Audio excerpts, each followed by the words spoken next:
welcome back to my channel, or if you're new here, welcome. Today I'm going to be giving you a flip through of my Louis Vuitton desk agenda and the bullet journal system that I keep in there. The three main components in my journal is the outside Louis Vuitton desk agenda, the inside Leuchtturm 1917 A5 notebook, and the notebook cover I put around it. Now I'm going to open up my planner and show you guys all the good stuff that's inside, and I'm first going to be starting with the front pocket. There's three main pockets on this side. There's the bottom pocket, a middle pocket, and then an outer pocket, or an inner pocket I guess, which is meant to slide a notebook cover in if you want. I personally don't. I keep some extra papers in there. So most of the stuff I keep is in that front pocket. First, I have this sticky note. This is in case I need to write something down or I need to replace my key, which is in my journal. I keep my key on a sticky note so that it's easy to move around if I need to. I have this really cute simplicity card, which is from a company called Cloth and Paper, and it's just a good intention for me to remember whenever I'm planning or planning out anything in my life. I have this greeting card from Rifle Paper Co. just in case I need to write someone a card and I'm on the go, then I can easily use this and then replace it when I'm home. The other thing I keep in here is this bullet journal quick reference guide. I like to use a bullet journal, and it's always helpful to have a reference in case you need it. This is just a simple breakdown of the system, which I like to keep on hand in case I want to take another look and refresh my memory. In the back pocket, I keep two main things. The first is this BRB freebie card from Cloth and Paper. I like to keep an extra tab on the back of this card. As you can see, this is just by the Post-it brand, and I keep these tabs in my planner, so in case one of my tabs is not sticky anymore or needs to be replaced, then I can do that. This is just a notepad for just notes if I need to do that. Going into the actual notebook now, I keep my notebook inside this notebook cover. This is really convenient because if I'm on the go and I don't want to bring my agenda cover with me, then I can just slide it out and I know that my notebook is protected and it's not going to get scuffed up or dirty. I also have these tabs that are lining the side of my notebook. These are by the Post-it brand, and I use mainly the medium-sized ones, and then the big one that you see that says BRB is the large tab. And I really like these for flipping to pages I use most frequently. So before I go into the actual pages of my journal, I'm going to go through a couple main supplies that I use. This is my go-to pen. It's the Kaweco Sport Rollerball pen. I got this pen for my birthday a couple months ago and I've been really enjoying it. I have really small hands, so I really love how small this pen is, as you can see in the next clip. It's about the size of an iPhone. This is a 6S. So for someone with small hands like me, it's awesome and it's a great weight. Sometimes I like to use these Tombow Dual Brush pens if I feel like adding a touch of color. These aren't something I commonly reach for, but I thought I'd include them just in case anyone's interested. These are beautiful brush pens if you want a really large font. The main brush pen I tend to use is this Pentel sign brush pen, and I use this for any calligraphy I do inside my journal. It has a really stiff tip, which allows for a lot of control when you're doing lettering, and is a really great pen for beginners. So I like to slip my notebook into the back side of the desk agenda like so, and it fits really snugly, which is great. Opening it up, there's a pocket on the left, and then we're going to go right into my agenda. So I mentioned before I do use a bullet journal system, so I'm going to try to break it down in simplistic terms, so if you don't know what that is, you can still get an idea.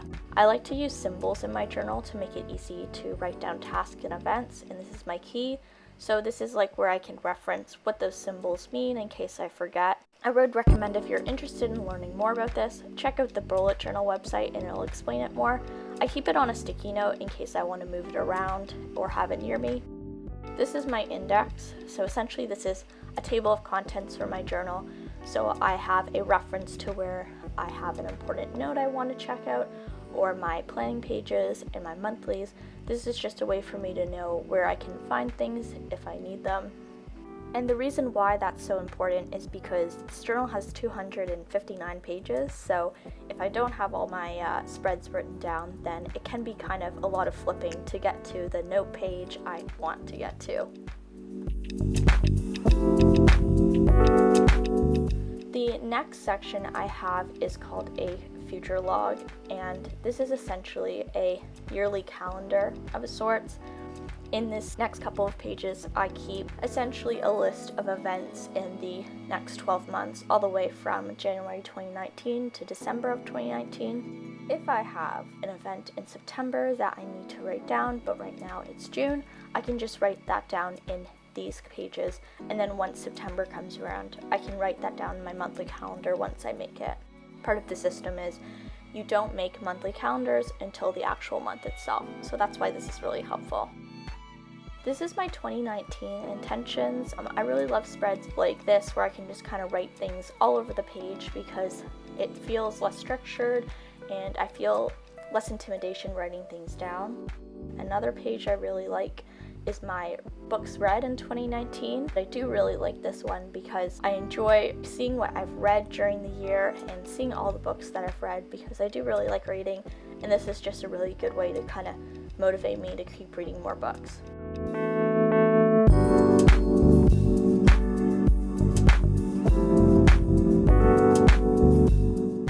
Now we are going to go into the planning section. This is my monthly calendar. I apologize, it's mostly blocked off because it is kind of sensitive information.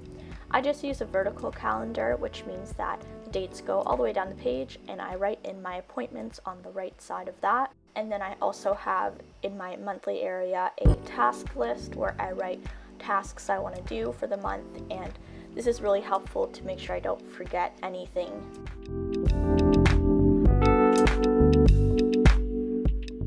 This is my BRB tab. I made this myself and I use this to mark the page that my day is on. I like to do a daily style page where I just make it the day of. I like to mark the day of the week, the actual date, and then I use the symbols that I showed you of my key to mark down what's going on in my day, whether that's an event, a note, or a task.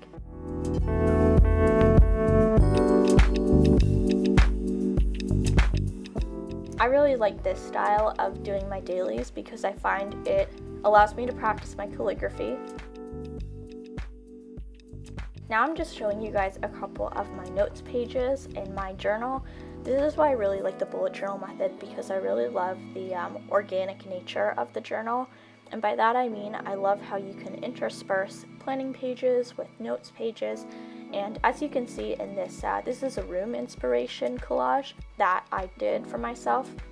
You can really kind of do anything in this journal, and that's where I really love being able to have like complete creative freedom and literally do whatever I want.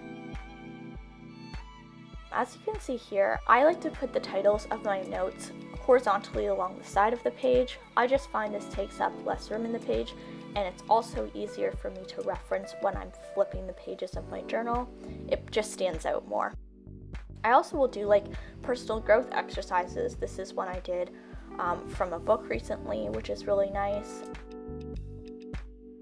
That is pretty much it. I hope you guys enjoyed this brief flip through of my journal, and if you want to see anything else more in depth, please drop a comment below and let me know, and I can get right on that for you. If you have any questions too, let me know, and I hope you guys enjoyed.